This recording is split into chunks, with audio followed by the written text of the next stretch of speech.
Hola queridos amigos de Contexto. Amigos, hoy nos despertamos viendo que los resultados confirmados ya en las elecciones de Colombia se celebraron ayer domingo en segunda vuelta con los candidatos Gustavo Petro de Pacto Histórico y Rodolfo Hernández de Liga de Gobernantes Anticorrupción. Y Gustavo Petro es el nuevo presidente y el primer presidente de izquierda en este país. Ayer, poco después de la votación, Hernández reconoció a Petro como ganador. Bueno, la asistencia a las urnas fue de algo más de un 58% de 39 millones de votantes hábiles en Colombia, un país de 50 millones de personas, el tercero en tamaño poblacional de América Latina. Durante este último año, Colombia ha vivido un tiempo de reclamos, de reivindicaciones, con violentas protestas en la mayor parte del país. Ambos candidatos hablaron de austeridad, de aumento de subsidios para los más pobres e incluso de disminuir la explotación y la exploración petrolera. Pero Petro ha prometido un cambio total del sistema económico de ese país, cambiando el rumbo para todos los colombianos. Colombia durante años ha sido el aliado más fuerte de los Estados Unidos en América Latina y Petro ofreció revisar toda colaboración con Estados Unidos, así como con Venezuela, en todos los aspectos que incluyen, por supuesto, la lucha contra las drogas y el comercio. Para hablar sobre este tema y las posibles repercusiones en la región, nos acompaña el especialista en política exterior, Ariel Gotró. Buenos días, Ariel. Buen día, Mónica. Un gusto poder compartir aquí en este espacio nuevamente, hablando de los acontecimientos internacionales De nuestra región, ¿verdad? de América nuestra... Latina, que es Sí, quizás la región más grande, que tenemos más o menos la misma cultura y hablamos el mismo idioma. sí, ciertamente en nuestro espacio inmediato, digamos, en nuestro espacio geográfico y todo lo que también incide en la región tiene algún tipo de consecuencia interna y regional aquí en la República Dominicana. Ariel, uno de los factores que más distingue a Petro es su visión sobre cuáles son las raíces de los problemas de su país. Y él considera que el sistema económico actual está agotado, o sea, el de su país y el de muchos países, y propone pues detener todas nuevas exploraciones de petróleo para desarrollar otras industrias. Esto yo lo entiendo. De hecho, hay veces que cuando nos concentramos solo a explotación y no a la producción, los países siempre se quedan siendo simplemente con una mano de obra que no hay desarrollo.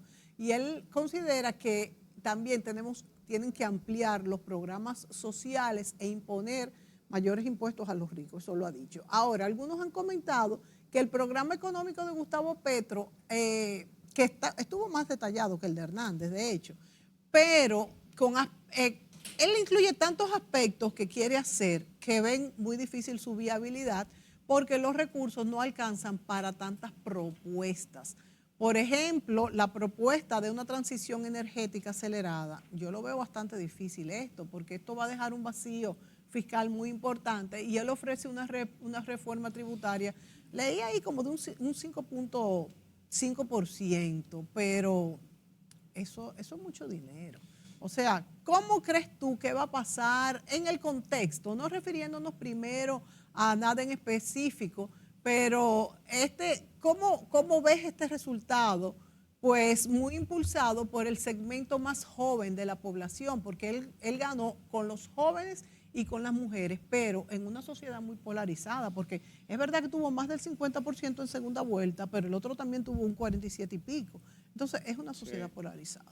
sí, ciertamente. Mira, eh, yo, yo veo que realmente el triunfo de Petro es la cristalización de aspiraciones, precisamente, como tú decías, Mónica, de un segmento de la población que ha sido, pues, ciertamente marginado, se ha sentido un poco marginado.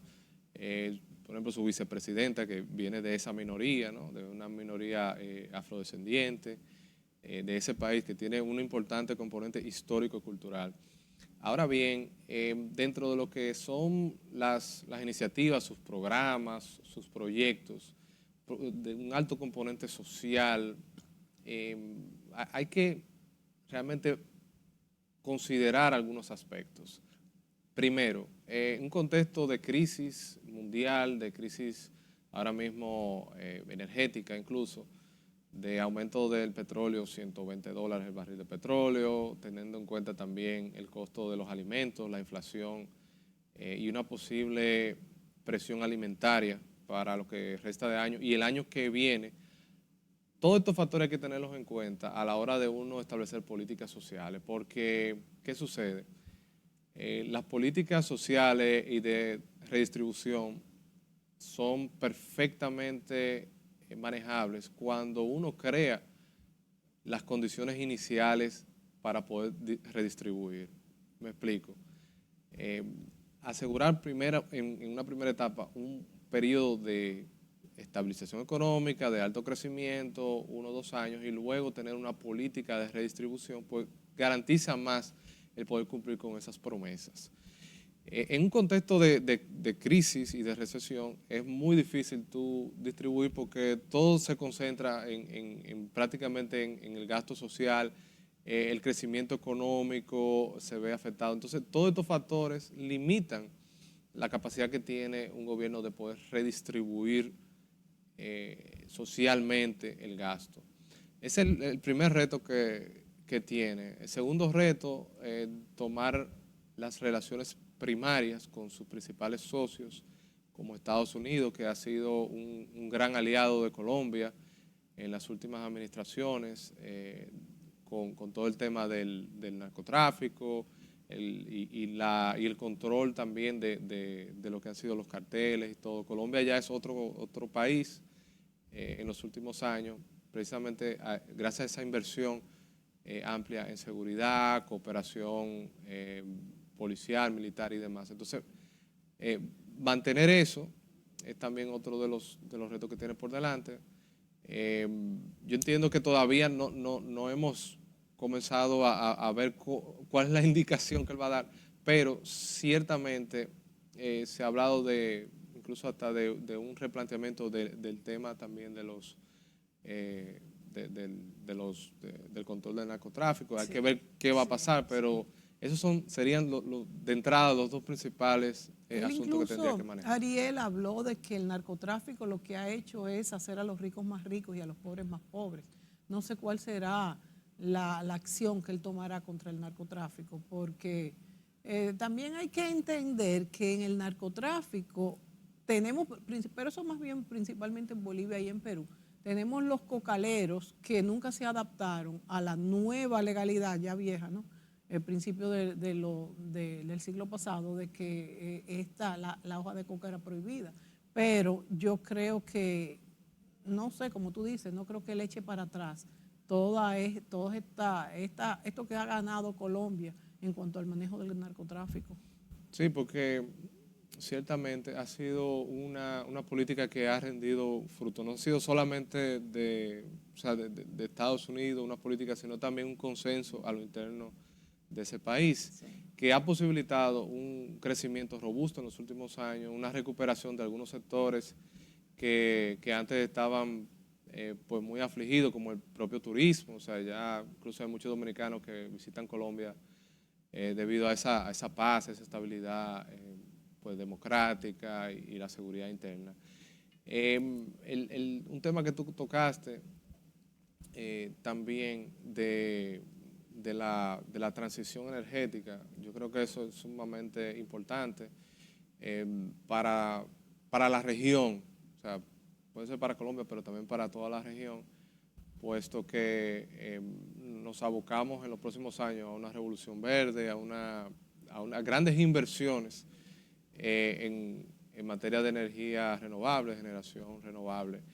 Y la transición del petróleo, eso es algo inevitable, o sea, va a haber una transición, eso lo sabemos. Ahora, esa transición hay que saberla, exactamente, que esa transición sea lo más fluida posible y que no cree trastornos tampoco en los aparatos productivos, porque cuando se aceleran las cosas tienden a haber periodos de crisis y y se puede acelerar una transición sin estar listo también. Ese es otro tema. Entonces, hay que ver todas estas aristas, todos estos componentes a la hora de tomar las decisiones importantes. Pero la decisión en ese sentido es positiva, es cuestión de implementarlo de manera correcta. Correcta, que es muy importante. Tú has tocado un punto importante también, Ariel, y es la relativa seguridad que ha conseguido Colombia. Y digo relativa porque los mismos antecedentes sociales, económicos y políticos de Colombia lo hacen un país, igual que México, pues con mucha violencia.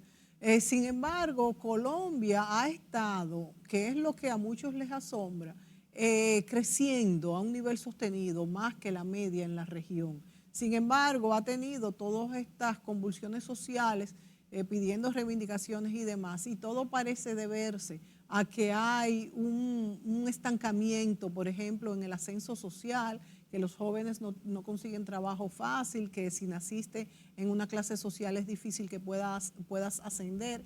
Y por esto, esta cantidad de jóvenes, que en Colombia son bastantes, creo que leí que son como un 5 puntos o quizás más de los votantes, todos se han ido por el lado de Petro, esperando pues que estas reivindicaciones se lleven a cabo. Sin embargo, tú has tocado también un punto muy importante y es el momento que vive la región, el contexto que vive la región. Es como, por ejemplo, la República Dominicana.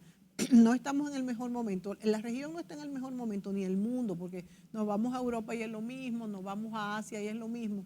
Si nos fijamos, el mundo crece más lentamente, producto primero del COVID-19 y luego de la pandemia. Estados Unidos es el mejor ejemplo. Por ejemplo, vemos como Estados Unidos durante Trump hablábamos de pleno empleo, de un Producto Interno Bruto subiendo, de bajos intereses, y ahora hablamos de todo lo contrario. Vivimos un momento de inflación y América Latina, por supuesto, no escapa a esto, y Colombia tampoco. Entonces nos preguntamos hasta qué punto él, que tiene estas intenciones, que ha sido los que lo han llevado al poder para que pueda resolverlo, hasta qué punto él va a poder pues redistribuir, como tú muy bien acabas de decir. Cuando hay poco que redistribuir es difícil. Quizás él ha ofrecido subsidios, por ejemplo, a las mujeres incluso retiro, a las amas de casa, a las mujeres que no trabajen, a muchísimas cosas que yo lo veo fabuloso, pero yo digo, bueno, ¿de dónde saldrá todo este dinero? Sí, mira, te ha tocado también un punto muy importante, es el contexto de recesión ahora mismo. Venimos de 2 años de pandemia, que todavía no ha terminado. A eso le sumamos el conflicto en Ucrania. Ahora mismo también un contexto de inflación que está empujando a una alza de la tasa de interés, que a la vez va a empujar una recesión económica. Entonces, no hemos salido todavía del cuidado intensivo, por decirlo así. O sea, estamos en una situación especial que ha continuado. O sea, las causas el contexto que lo ha provocado y lo ha mantenido cambia, pero seguimos en la misma situación. Entonces, en ese contexto que nos hallamos nosotros hoy en día, o sea, todos los países, o sea, prácticamente el hemisferio completo, se encuentra en una situación ahora mismo de emergencia, o sea, donde todos los gobiernos están tratando desesperadamente de buscarle solución a sus crisis, que es una crisis común, ¿verdad? Es una crisis compartida por todos, que es la gran crisis de la inflación en estos momentos. Provocada precisamente por las grandes emisiones de millones de pesos, de dólares, de lo que fuese, sí, que tuvieron que hacer los gobiernos para poder mantener tanto las empresas como las familias. Exacto. Entonces, ¿qué sucede con esto? Porque hay que estudiarlo socialmente, económicamente, pero la inflación se come todo, o sea, todo el progreso social que puede tener una generación puede desaparecer en 1 o 2 años, porque el dinero pierde valor. Los gobiernos tienen que buscar también más dinero para pagar la deuda, tienen que buscar más deuda para poder saldar también el gasto social, para poder mantenerlo. Entonces, se vuelve como un círculo vicioso, una tormenta perfecta, como llamamos. Entonces, en ese sentido es que nos encontramos ahora. Los gobiernos de corte socialdemócrata, tienden a aparecer también en un contexto de crisis, porque las personas se preocupan más por su bienestar social. O sea, cuando hay incertidumbre como le existe ahora, buscan personas que traten de mantenerle al menos el estatus y un mínimo de seguridad y dignidad humana, o sea, de gasto social, de educación, salud, etcétera. Y por el contrario, cuando hay tiempo de bonanza, cuando hay tiempo de crecimiento económico, de estabilidad duradera, pues tienden a aparecer gobiernos más de centro, de derecha, etcétera, para precisamente mantener y preservar esos avances. Pero ese es el contexto que tenemos ahora mismo. El reto de estos gobiernos es darles respuesta, o sea, no solamente darle una propuesta, sino darle una respuesta. Exacto. No solamente denunciarlo, sino concluirlo. Y justamente, Ariel, pensando en lo que tú dices, vemos cómo durante la década de los 90 América Latina vivió un momento donde los gobiernos progresistas estuvieron en Venezuela, en Chile sí también Bachelet. Estuvieron por toda la región, en Brasil con Lula, en casi toda la región. Y tuvieron grandes logros. ¿Pero por qué tuvieron grandes logros? Por ejemplo, Lula en Brasil. Porque había mucho dinero, porque había mucha necesidad de materia prima. Por ejemplo, en China se vendió mucho, entonces se pudo redistribuir, se pudieron hacer muchas ayudas, pero justamente después de 2015, cuando volvió la recesión, salieron esos gobiernos y vinieron gobiernos entonces más de centro derecha y ahora vemos otra vez ese péndulo volviendo hacia el centro izquierda o izquierda, como el caso de Brasil. Y no podemos dejar de mencionar, por ejemplo, en Chile, con Boric, que está pendiente de esa reforma constitucional, sin embargo, su popularidad ha bajado mucho precisamente por el momento que vivimos económicamente hablando.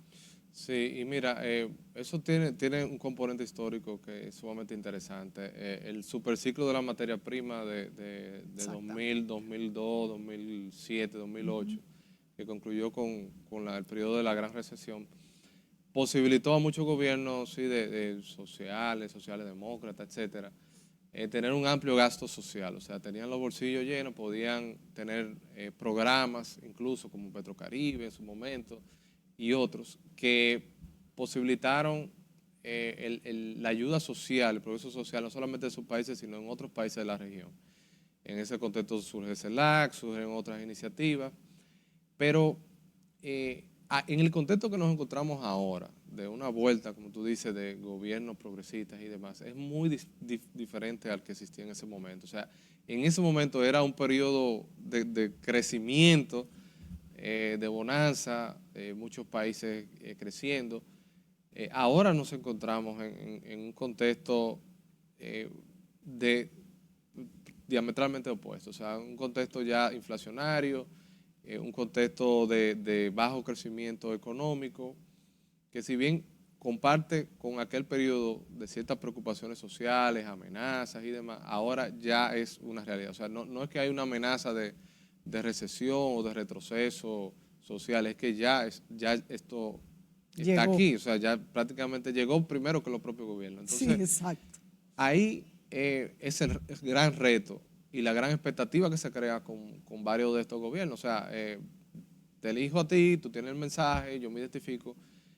Ahora, cuando ven que después de un tiempo, 6 meses, un año, etcétera, no hay una correspondencia entre eso, lo que prometieron y lo que está sucediendo, entonces las personas comienzan a desesperarse, a preocuparse y a desilusionarse también, o sea, con algunos de estos gobiernos.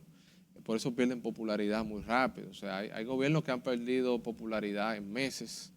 Hay gobernantes que ya a este nivel, incluso, se está hablando de que, bueno, que no se presente para una reelección, Sí. que ya Bueno, que hay que Boric en buscar Chile, otro Boric en Chile se ha candidato. hablado hasta de no hacer El lo de la referéndum, por reforma, ejemplo, el referéndum. que está pendiente para septiembre. Si uno ve las encuestas del propio referéndum, ve que ha ido a la par el deslizamiento digamos, de esa propuesta con la misma popularidad de Boric. O sea, la está acompañando, por decirlo así. O sea, hay una correlación directa. Entonces, ese es otro tema que está pendiente. ¿Qué va a pasar? ¿Lo van a retirar o no o lo van a dejar?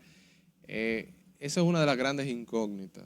Falta tiempo, pero todavía lo que se perfila es que eso pudiera tener un efecto, digamos, de boomerang o de resorte para el propio Boric. ¿Tú crees, Ariel, hablando de los ciclos políticos, específicamente aquí en América Latina, que vemos cómo se suceden, ¿verdad?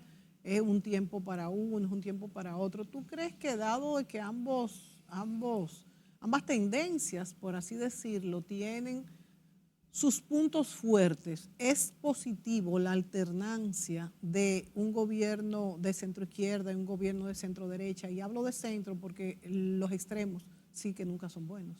Mira, ciertamente los extremos ¿verdad? No son buenos, pero hay una creciente polarización política en muchos países.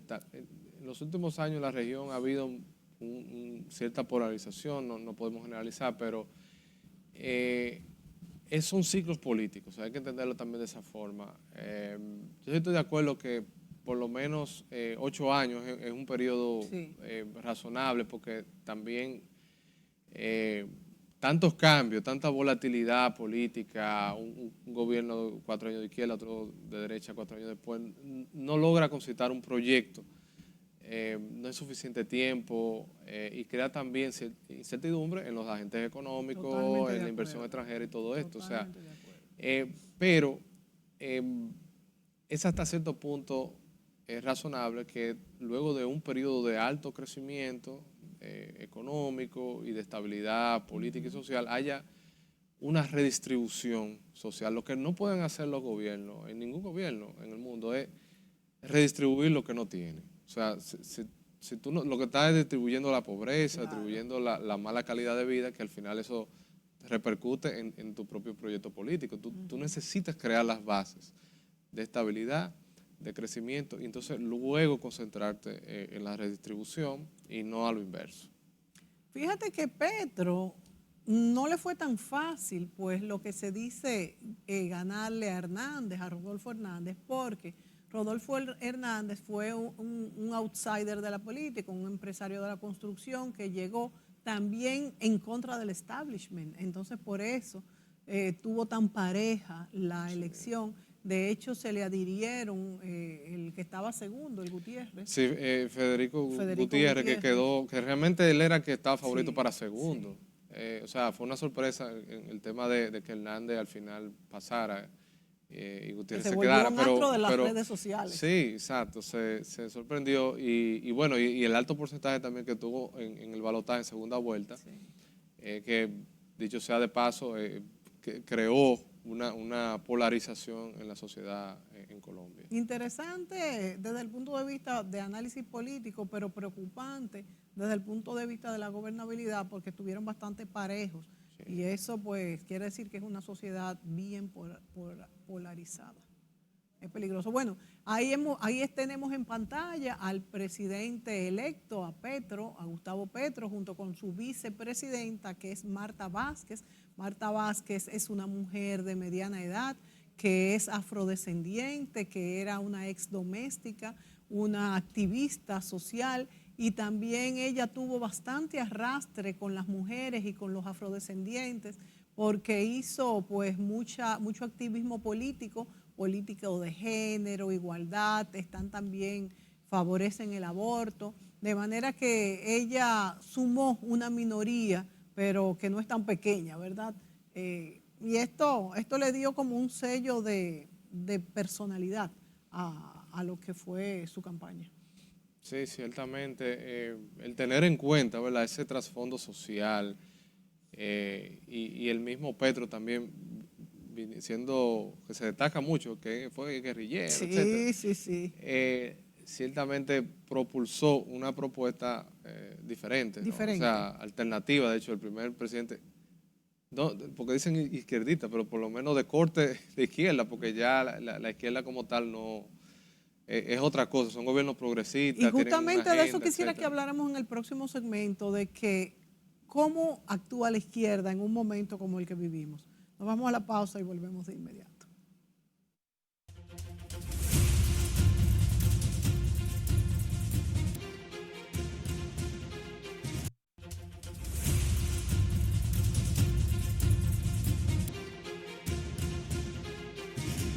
Ariel Gotrón nos acompaña en esta mañana, comenzando la semana y teniendo nuevo presidente en el país hermano de Colombia.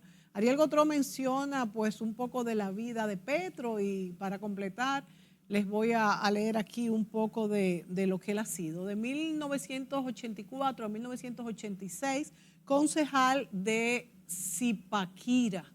En 1990 firma los acuerdos de paz con el gobierno de Belisario Betancur como miembro de la guerrilla del M-19. De 1991 a 1994, representante a la Cámara por Cundinamarca por el partido Alianza M-19. De 1994 a 1996, agregado diplomático para los derechos humanos en la Embajada de Colombia en Bélgica. De 1998 al 2006, representante a la Cámara por Bogotá con el movimiento Vía Alterna. 2006-2010, senador por el Polo Democrático. 2010, candidato a la presidencia por el Polo Democrático Alternativo. Obtuvo el 9.15% de los porcentajes de los votos en ese momento. En el 2012 hasta el 2015 fue elegido alcalde mayor de Bogotá, mientras que en el 2013 la Procuraduría General lo destituyó por 15 años para ejercer cargos públicos en el manejo de una crisis relacionada con el sistema de recolección de basura en Bogotá. Pero ¿qué pasa? Que en el 2014 la Corte Interamericana de los Derechos Humanos ordena su restitución como alcalde de Bogotá. Ese año el Tribunal Superior de Bogotá ordenó su restitución en respuesta a la orden de la Corte Interamericana. Entonces luego, en abril del 2014, el presidente Juan Manuel Santos lo restituye en su cargo. En el 2018 es el candidato presidencial por Colombia Humana, su segunda postulación a la presidencia. Petro se postula por el movimiento significativo de ciudadanos, Colombia Humana, y obtiene unos 8 millones de votos. Hace uso por primera vez del estatuto de oposición. Esto es importante que sepamos. El estatuto de oposición quiere decir que al quedar segundo en las elecciones frente a Iván Duque en ese momento, pues vuelve al Senado. Eso le da derecho y es como para que haya un contrapeso, para que los dos partidos, el mayoritario también vuelve al Senado en el 2018 hasta el 2022. Entonces ya en marzo del 2022 gana las consultas internas de la colocación pues, en este partido con más de 4.4 millones de votos y se convierte en el candidato presidencial del pacto histórico. Entonces 10 días después Petro elige a Francia Márquez, que es la que es hoy la vicepresidenta, una líder negra, activista y quien fue precandidata en la consulta como su fórmula como vicepresidenta. En abril del 22, o sea, hace unos meses, Petro dice en un acto de cierre de campaña en Barranquilla que tenían pensado darle un golpe a las elecciones el 29 de mayo y al suspender los órganos que rigen el proceso electoral de Colombia, pero el candidato no dio detalles de su denuncia y quién tomaría esa decisión, por ejemplo, pero Iván Duque dijo un día después que eso no era cierto, que no iban a suspenderse las elecciones y negó que se fuera a dar este golpe de Estado. En mayo de 2022, en primera vuelta, las elecciones presidenciales la gana Petro obteniendo el 40% de los votos, pasando hacia la segunda vuelta, en la que se enfrentará con el candidato Rodolfo Hernández. Esta es, a resumidas cuentas, lo más importante de la vida de Petro, y por eso decía Ariel Gotrón, nuestro panelista de hoy, que era miembro del M-19, de hecho se llamaba Aureliano por alegoría a Aureliano Buendía, aquel personaje legendario de las historias de Gabriel García Márquez, que también tenía un corte progresista. Entonces hay gente que tiene miedo de que, bueno, por su pasado que le llaman terrorista del M-19 o de izquierdista, como quisiéramos calificarnos. Entonces mi pregunta es, ¿la izquierda de hoy, tú crees que es la izquierda de ayer cuando existía otro contexto político y social? Yo creo que es otra propuesta, o sea, es muy parecida a la nueva izquierda, lo que se llamaba nueva izquierda en los años 60 y 70, que estuvo en Europa, estuvo en otros países, donde uno ve que realmente la agenda sigue siendo la misma. A veces todos estos temas de derechos de las minorías, de medio ambiente y todo, como que es algo nuevo, pero eso viene del movimiento Nueva Izquierda que tuvo en Francia, que tuvo en otros países europeos en la década de los 60 y los 70. Yo creo que viene siendo una evolución, o sea, de ese pensamiento, de los temas y la agenda, donde ya en América Latina estamos viendo gobiernos de corte progresista, izquierdista, que han logrado el poder político, no ya por la fuerza, por las armas, por la resistencia armada, Sino sino por las ya por las elecciones. vías democráticas. O sea, han estado cumpliendo su objetivo de llegar al poder por vías democráticas. Claro, como vimos, como tú resumiste, o sea, poco a poco, un trayecto de varias décadas, pero lo han logrado para desarrollar una agenda ya del siglo XXI, porque no es la misma lucha, o sea, no estamos en un contexto ya de Guerra Fría, de dos bloques que chocaban entre ellos, no estamos en un mundo bipolar, sino que ya estamos más en un mundo multipolar, donde hay diferentes actores, donde ya la agenda han cambiado. Entonces, en ese contexto es que llegan estos gobiernos progresistas, llamados progresistas, donde ya el siglo XXI tiene otras preocupaciones, o sea, las preocupaciones ahora y los problemas de muchos países son problemas globales, cambio climático, la pandemia, o sea, todo esto son enfoques, son nuevos enfoques hacia problemas viejos también, los mismos problemas de la desigualdad, la redistribución. Cuando se habla de redistribución, no es sencillamente de redistribución al estilo socialista, sino otro tipo de redistribución. O sea, redistribución también es tu poder redistribuir los impuestos, la carga de impuestos, el gasto social, o sea, en salud, en educación, que te mejore a ti la productividad. O sea, son nuevos contextos y nuevas formas de abordar problemas que no son de ahora también, que son problemas que vienen del Justamente, siglo XX. justamente, Ariel, el problema de la educación y de la seguridad social en Colombia son básicos en las demandas de la población y los primeros empleos y el ascenso social. Tiene que atacar esto, tienen que atacar, pero para esto se necesita dinero. Sí, mira, yo creo que la educación es la mejor inversión que puede hacer cualquier gobierno. O Claro. sea, con la educación se fortalecen las instituciones, se crean ciudadanos más conscientes, más preparados, eh, la democracia se refuerza, se aumenta también la productividad, la innovación. O sea, no es un concepto ni un cliché, ni es algo vacío. O sea, realmente tiene un enfoque hacia el desarrollo. Y la mayoría de los gobiernos, de estos gobiernos progresistas, se concentran en estas preocupaciones, en las preocupaciones básicas.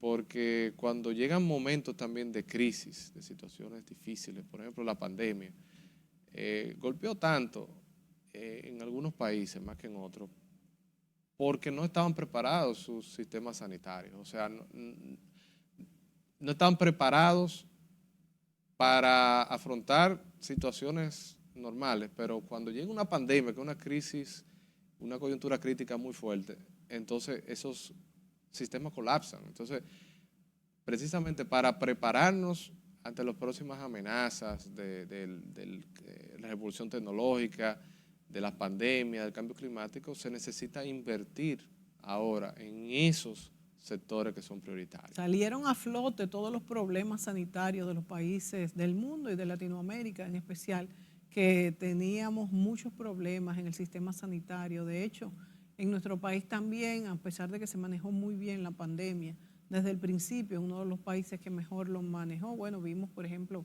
en Brasil cómo hubo un desastre y en Perú, en muchísimos países. los muertos, de hecho, en algún momento ya no había ni siquiera dónde enterrarlos. Bueno, y hablando del contexto de esos otros países, por ejemplo, en el año pasado, en el 2021, estuvo Boric en Chile y también estuvo en Perú Pedro Castillo. No sé, ¿cómo va Pedro Castillo? Vimos ahí cómo varios presidentes se sucedieron antes que él y también había una situación de cuidado. Y Boric, que también fue un caso como el de Colombia, porque se dice que Colombia y Chile eran las perlas, principalmente Chile, de Latinoamérica, y vimos cómo hubo también este cambio hacia una izquierda, más a la izquierda, porque, y digo más a la izquierda porque también tuvimos otros que, por ejemplo, Bachelet y muchos otros que en Chile siempre ha gobernado el centro-centro o incluso centro-izquierda. Sí, sí, que vienen de una tradición también como conocemos, de gobierno Pinochet, etcétera. Exacto. Y ciertamente, o sea, ha habido toda una tendencia en las últimas elecciones en América Latina, como tú mencionas, y todavía quedan algunas. Tú mencionaste el caso de Brasil, que tiene elecciones en octubre de este año, donde, bueno, Lula da Silva es el candidato que está puntero en las encuestas. También está compitiendo ahí el presidente actual, Bolsonaro. Que no va a tener ninguna. Donde ahí, bueno, el manejo también de la propia pandemia ha jugado un El papel. manejo de la pandemia lo ha sacado de competición. Sí, bueno, sí, sobre todo, mira, cuando hay crisis, sobre todo en esa coyuntura, el manejo de esas crisis, la pandemia, ahora la recesión, ¿no? La inflación y todo esto, cómo se aborde, ¿verdad? Porque en ocasiones tú no podemos evitar pandemia, no podemos evitar la inflación, muy bien, pero ¿cómo tú la estás abordando? ¿Qué tú estás haciendo para mitigar los efectos negativos de esa crisis? Entonces, cuando los ciudadanos, los habitantes, no ven que realmente el gobierno, el líder político en ese momento no da respuesta, pues tiende a reflejarlo en las urnas, que es lo que ha pasado en varios países. O sea, pasó en elecciones en la región, en el caso de Brasil especial, bueno, un presidente que como Lula da Silva, que está ahora mismo puntero, Bolsonaro, que por el tema de la pandemia, pues perdió mucha popularidad, y en ese contexto ahora la inflación y riesgo de recesión, entonces provocan que las personas pues opten por una solución un De poquito cambiar. más, exactamente, donde un corte socialdemócrata, que pueda salvaguardar parte de esos logros sociales que tiene. ¿A qué tú atribuyes a esto mismo, Ariel, de que Boric salió en Chile, con mucho ímpetu y se hablaba de cambiar, de cambiar la constitución? Sin embargo, ahora mismo, si lo evaluamos, el referéndum no llega a un 50%. O sea, la preferencia por el referéndum. También es cierto que muchas veces cuando se habla de la Constitución, los ciudadanos tienen miedo. De hecho, lo hemos visto en nuestro país, que cuando se habla de tocar la Constitución se dice, bueno, pero ¿para qué? Si ya hay muchas leyes que también no se cumplen. Sin embargo, Boric proponía una constitución diferente. Nos vamos a los mismos puntos. También en Chile, la educación, la salud, las pensiones han sido los puntos que más se han dejado sentir en lo que es un nuevo programa del gobierno. Es verdad que todavía falta mucho para lo que es en política. Estamos en junio y si el referéndum está anunciado para septiembre, de aquí a allá podrían pasar muchas cosas. Sí, mira, y el tema particularmente de la Constitución en Chile, que bueno, le ha tocado a Boric, pero eso venía de antes, una Constitución que de hecho es de 1980. Sí. Que en ese momento, bueno, respondía a otro contexto político, social y otra realidad, que Chile ya ha cambiado totalmente. Surgen las protestas 2019-2020, en ese contexto la necesidad de modificar la Constitución, actualizarla, eliminar también algunas cuestiones que la propia Constitución le otorgaba favoritismo, o le otorga favoritismo algunos sectores, incluso hasta algunas élites políticas, religiosas y económicas. Entonces, ese esfuerzo, ¿no?, de poder actualizar la Constitución, Sí. Y las protestas que hubieron, que dieron paso a Boric, ahora mismo están en entredicho precisamente por el cierto descontento con ese gobierno, que van arrastrando también la preferencia del referéndum o del plebiscito. El plebiscito tiene una particularidad, que es obligatorio también, o sea, ese es otro tema. Habrá que ver si realmente el votante tiene el mismo entusiasmo en ese contexto, porque en otras ocasiones ha habido mucha abstención o desinterés, incluso se han caído por eso mismo, pero Pero en se este caen, caso, ¿por qué? Por un número por de por participación. no haber, exactamente, no haber el consenso, El interés. el número de personas necesarias.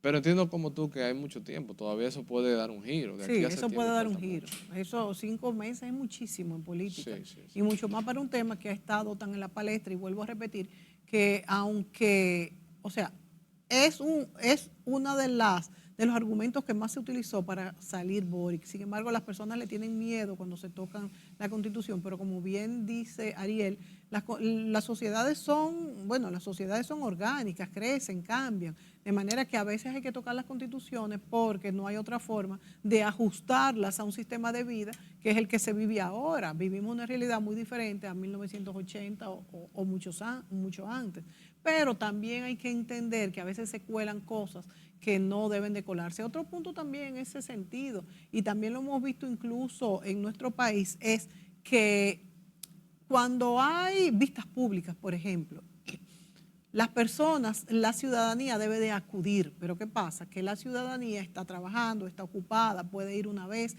pero no puede dedicarse a como si fuera un trabajo, ¿verdad? Un empleo, a estar yendo a estas vistas públicas que activistas sociales sí, por ejemplo, trabajan, ese es su trabajo, entonces pueden ir, volver y volver y volver. Entonces hay una fuerza desigual en cuanto a la asistencia de estas personas a estas vistas públicas, porque unos van porque son ciudadanos preocupados que trabajan y tienen otras ocupaciones y una familia que mantener, pero otros van porque eso es su trabajo y por eso le pagan. Entonces ahí hay veces que se disloca un poquito lo que son estas opiniones y la asistencia a vistas públicas, en cambio que volvemos a decir, muchas veces son muy necesarios porque las sociedades son orgánicas, o sea, crecen y crecen no crecen en una cuadrícula, crecen de una forma que a veces crecen para acá, a veces para allá. Y la Constitución, que es el marco que rige la vida nacional, también puede cambiar y a veces debe de cambiar. Lo que pasa es que a veces hay manejos donde esa Constitución, a pesar de que sea abierta a vistas públicas, hay sectores que pueden tener más peso que otros y a veces esto es peligroso. Sí, sí, ciertamente. Y como tú dices, Mónica, estos procesos son dinámicos. O sea, en ocasiones uno no tiene una bola de cristal, Claro, no sabe claro. si en 5 meses, en 6 meses, la realidad social o política puede cambiar. Tampoco uno puede analizarlo en base a lo que tenemos hoy en día, la información, o tener en cuenta que eso va a seguir sin ningún cambio. O sea, ceteris paribus, eso no existe. O sea, en las ciencias sociales, tú no puedes prever cosas ni hacer postulado a partir de una realidad concreta de hoy. Tú tienes que ver cómo se construye en el día a día esa realidad política y social. Entonces, ahora mismo estamos viendo en América Latina, como tú bien mencionas, que hay un giro hacia los gobiernos progresistas. Es una tendencia, pero no sabemos si mañana esa tendencia logre revertirse. O sea, Es que son ciclos. son Son ciclos ciclos, y volvemos a son... lo mismo. Yo creo Exacto. que es necesario que el mundo a veces esté dirigido por una corriente y por otra, porque esa es la democracia, de hecho. Entonces, hay veces porque a veces se instala la derecha y hay injusticias sociales y otras veces se instala la izquierda y se endeuda quizás mucho, lo que fuese. Entonces, yo creo que es un ciclo. Ahora, sí es cierto esto que tú dices, es que cuando un gobierno o una tendencia tiene menos de 8 años, poco se puede hacer. Entonces lo que se vuelve, yo creo que ya una vez llega al poder una tendencia, yo creo que 8 años Sí. es lo que debe de pasar, tampoco más, porque entonces se instala y se corrompe, Sí. que es ese es otro problema. Y también, o sea, no, los gobiernos pueden tener su agenda, pueden tener sus preferencias ideológicas y todo, pero hay que tener en cuenta siempre el interés nacional. Hay que proyectar a largo plazo, o sea, hay que hacer planes y hacer grandes compromisos sociales. O sea, yo creo que es una excelente oportunidad también de todos los gobiernos que son progresistas, ¿no? Que son más pluralistas, son más inclusivos, etcétera, busquen también del otro lado, o sea, no creen barreras y que creen consensos, que firmen acuerdos con las otras fuerzas políticas, fuerzas vivas del país para compromisos a largo plazo, porque la realización, la materialización de sus aspiraciones depende de compromiso a largo plazo. Nadie va a mejorar la calidad de vida, la educación, la salud en 2 años, en 4 años. O sea, eso requiere un pacto social, un contrato nuevo que tienen que hacer con todas las fuerzas vivas y ser incluyentes y olvidarse eso de derecha, que yo soy de izquierda, que tú eres de derecha, del centro, etcétera, que no nos hablamos. Eso ya no debe existir en una democracia, en un contexto democrático, progresista e inclusivo. O sea, deben llamar, lo primero que deben hacer un presidente de esto que gane es extenderle un ramo de olivo al otro, mira, ven, siéntate Vamos aquí a conmigo, gobernar en vamos a hablar, conjunto. vamos a hacer este proyecto, que mañana lo puedes seguir tú, porque eso es lo que ha pasado con Petro, lo vimos. Petro Sí. viene poco a poco, fue segundo, ahora el presidente, mañana le puede tocar el presidente al que quedó segundo, de tercero, Claro, no sabe. claro, claro. No, de hecho es así, es así. Generalmente se presentan varias veces a las elecciones y llega un momento en que salen. Y esto mismo de que estemos viviendo, porque estamos viviendo una época en que las sociedades están polarizadas, no solamente en Colombia, lo hemos visto en casi todos los países, que van muy parejas. De hecho, por eso se dan las segundas vueltas, que de hecho, es saludable, porque bueno, se gana con una aprobación al menos de un 50%, porque ganar con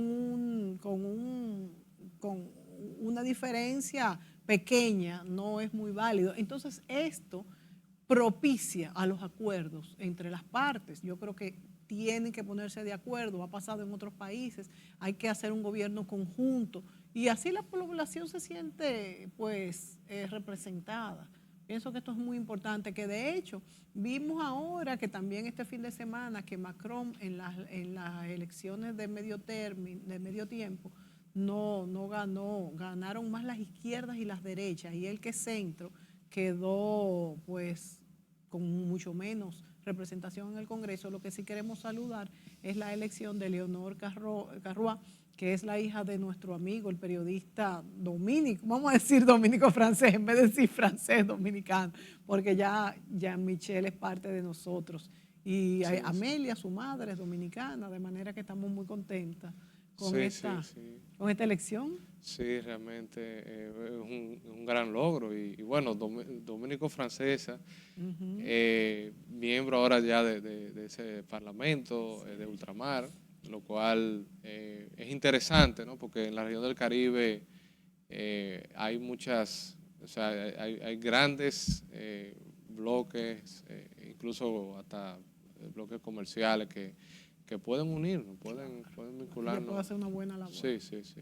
Y fíjate que hablando de las izquierdas, de las derechas, fíjense que Macron se vendió como centro, él se vendió ni de izquierdas Sí. ni de derechas y ha logrado conservar el poder. Sin embargo, en estas elecciones, tanto la derecha como la izquierda de Mélenchon y la derecha de Marine Le Pen ha tomado más fuerza que la que tenía, pero el poder desgasta, ya él tiene mucho tiempo en el poder, es normal que esto pase, pero quizás esto le pone más difícil ahora pasar las decisiones en las cámaras. Sí, sí, va a tener que crear esos consensos, esos acuerdos, concesiones en algunos casos, efectivamente, ajustar las agendas. que es parte del quehacer político. O sea, parte del quehacer y como debe ser, porque volvemos a lo mismo, vivimos una época que los gobiernos deben de ser concertados. Esto tendrá también que pasar en Colombia, como pasa también aquí en la República Dominicana.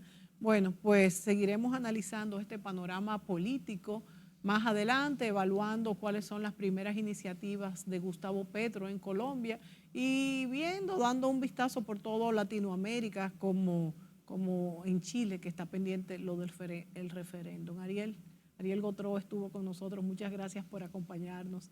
Y a ustedes, amigos, será hasta la próxima.